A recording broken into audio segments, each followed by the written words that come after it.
Breaking news ఏపీలో సంచలనం సృష్టించిన నకిలీ మద్యం తయారీ కేసులో ఏవన్గా ఉన్న జనార్దన్ హైకోర్టును ఆశ్రయించే ప్రయత్నాల్లో ఉన్నట్లు తెలుస్తుంది. ముందస్తు బెయిల్ పిటిషన్ దాఖలు చేయడంపై న్యాయవాదులపై చర్చలు జరుపునట్లు సమాచారం. అయితే ఒక్కవేళ ముందస్తు బెయిల్ రాకుంటే మదనపల్లి కోర్టులో లొంగిపోయేలా జనార్దన్ డిస్కషన్ చేస్తున్నట్లు ఎక్సైజ్ శాఖ గుర్తించింది. ములకల చెరువు విజయవాడలో నమోదైన కల్తీ మద్యం కేసులో ఏవన్గా ఉన్నారు జనార్దన్.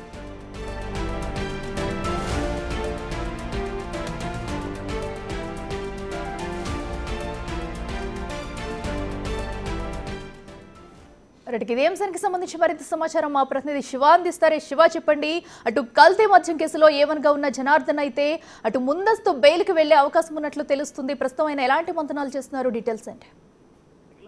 చూసుకుంటే లిక్కర్ కేసుకు సంబంధించి నకిలీ మద్యం కేసులో తెలుగు రాష్ట్రాల సంచలనంగా మారిన వ్యవహారానికి సంబంధించి కూడా ఏవన్గా ఉన్న అద్దేపల్లి జనార్దన్ ఏపీ హైకోర్టులో ముందస్తు బెయిల్ పిటిషన్ ఆశ్రయించేందుకు కసరత్తు చేస్తున్నారు. దీనికి సంబంధించి ఇప్పటికే ఆయన న్యాయవాదులు సంప్రదింపులు జరుపుతున్నట్టు తెలుస్తా ఉంది. అయితే ఆయన ఈ రోజు రేపు లొంగిపోతాడని చెప్పి విస్తృతంగా ఒకవైపు ప్రచారం జరుగుతోంది.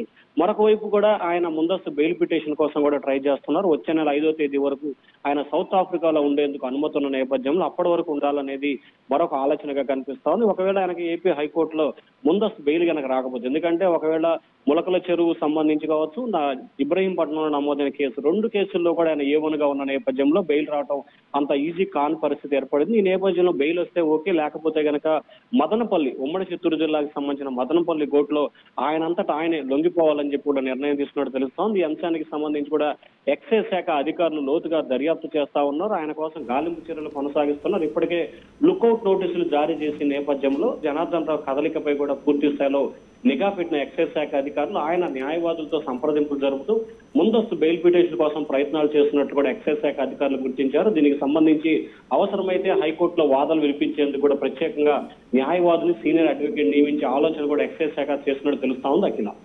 Right Shiva, thank you.